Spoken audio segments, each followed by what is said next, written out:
Hey everyone, happy hump day. Welcome to another episode of Day in the Life of Vintage Classic Specialist. Christmas is 1 week from today. How the heck are we there already? Anyway, I will not be in much after Friday for about a week and a half or so, but on Friday's episode I'll talk about that so that you guys will know when to not bother looking for my videos, because there's going to be a period of about a week and a half where there won't be any. So anyway, so Rafa today continued working on the Bitchin 68 double cab that you see before you here, and mostly worked on stuff up underneath the front there. Not a lot of stuff that's like really ooh-ah exciting to look at, but things that are definitely moving the project along.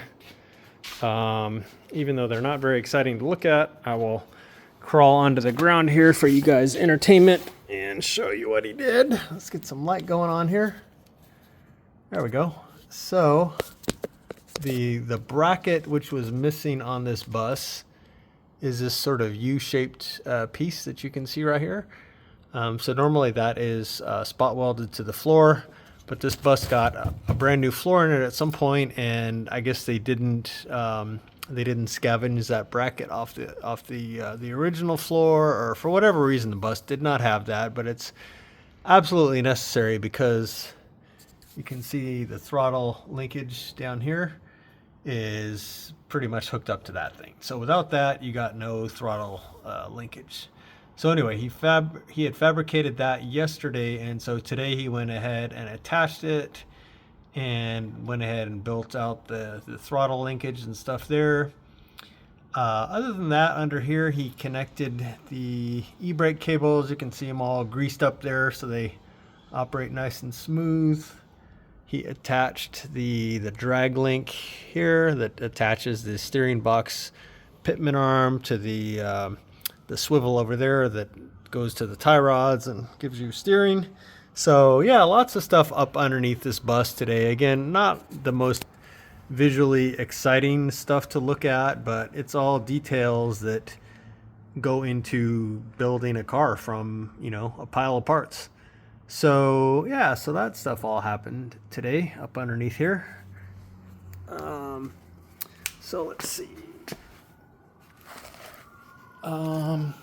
So another detail, nothing too exciting, was he attached the ground wire to the steering column.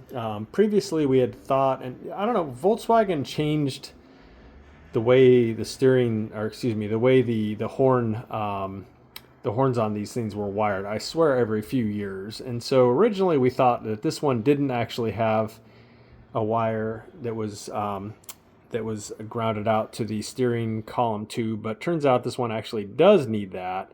So Rafa pulled back out the steering column tube, and then I think he soldered a wire onto it. So now it's all wired up like that. And the horn, we should have it in a day or so that'll go on. But I believe that is primarily what happened on the double cab today. So again, nothing too visually striking. Some of the more cool visual stuff happened recently, though, putting this front grille on and the front badge and stuff like that. But the underneath work is not usually as sexy as things like nose badges and, putting windows in and stuff like that. But like I said, it's all got to be done. So yeah, moving right along with that double cab. So I had a pretty big day here with the Baja Bug, and so if you saw the thumbnail, then you know what happened. And this thing's motor went in, and oh, does it look bitchin'! I just love the way gray and red look together. It's such a killer combination, and this is no exception here. The only thing is funny is when I look at this motor now, I think, where are the Van Halen graphics on the fan shroud? It looks kind of funny because I'm so used to seeing this 69 Cowlug Bug with its wild graphics. Anyone who's maybe new to the channel and doesn't know what I'm talking about, just look back a few videos or so and you'll see exactly what I'm talking about. But anyway, no, it looks killer. Again, love the gray and red combination. Motor went in pretty easily. A really nice thing about Baja Bugs is once you pull the bumper cage out, the motor just literally like slides straight in, not like a Beetle where you gotta jack the car way up and put it in from underneath, or it's kind of more like a bus. So on the buses, the rear valence comes out once the bumper's off, and then pretty much just slide the motor in like that. So it's kind of like a bus, but even easier because you have very wide open access to like everything over here. So before I put the motor in though, I started looking at the existing fuel hoses, and they were super, super crispy. They may not have leaked right now, or when I put gas in this thing and fired up, but I mean, it was inevitable that they were going to leak and be dangerous, and we can't build a car like that or finish up a car like that. So it got all new fuel hoses, which you can see here. So took my time and got them routed, nicely and stuff like that. And yeah, kind of a pain in the butt. So it comes through a hard line, which actually runs inside the car. And then from there, it goes to a fuel pump. And then, so this is all underneath the package tray area here. So to a fuel pump, electric fuel pump, and then to a fuel pressure regulator, and then finally to a T, and then off to the 2 carburetors. So lots of plumbing back there, and it's kind of mismatch of like some sizes and stuff like that. So the fittings on the fuel pump themselves were really big, and I had to use a lot of elbow grease, figuratively and literally speaking, to get those lines onto the fuel pump, but got them on. They're not going to come off, and they have fuel clamps too, so hose clamps. So anyway, so yeah, I got the fuel system all replumbed, and then put the motor in. And then he did have he bought a oil temperature sender, which I installed here with this little T-shaped piece that he also supplied, and then put on the stock idiot light, which, by the way, this car did not seem to have an idiot light on it before, and I think that's part of the reason why the previous owner seized the motor up, because they had no idea. And apparently there were some oil system issues, and the thing had little to no oil pressure and seized up, and eventually found its way into the hands of the current owner, who had the motor, the long block, rebuilt, and then we finished it off. Anyway, those of you that watch the channel know the story here behind this thing.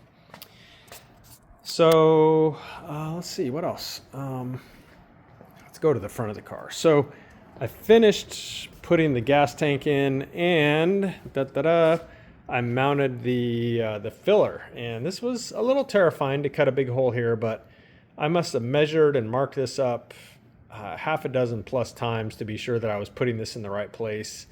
And in the end, so this is not actually attached on here yet, but you can see you would turn this inner part here, lift that off, and then boom, there it is. So you can get your hand in there pretty easily. Well, again, that won't pop off when it's screwed on, but yeah, you can get your hand in there and undo the cap and put gas in it, and then put that back on, and you're good to go. So before, he was having to undo the one-piece front end and then tilt it up and, I don't know, prop it up with a stick or something and fill it through the filler. Now it's all accessible through here.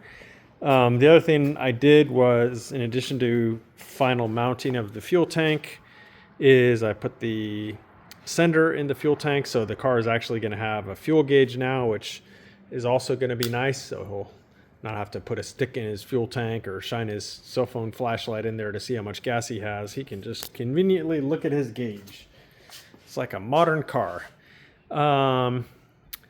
The other thing that I did was, again, going back to the idiot light situation, or lack of idiot lights, was I installed a couple of those.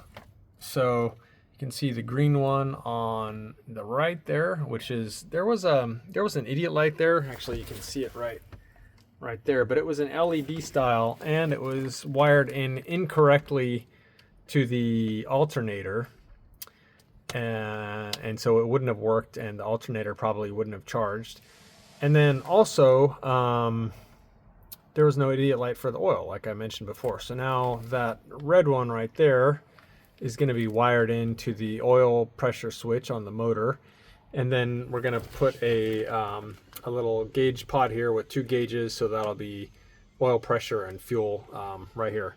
So yeah, really huge improvements on this car as far as, you know, convenience and safety, as far as not, you know, knowing what your motor's doing here with temperature and at least the idiot light, turn signals now, all that good stuff. So lots of small but pretty meaningful improvements to this car while it's in our hands here.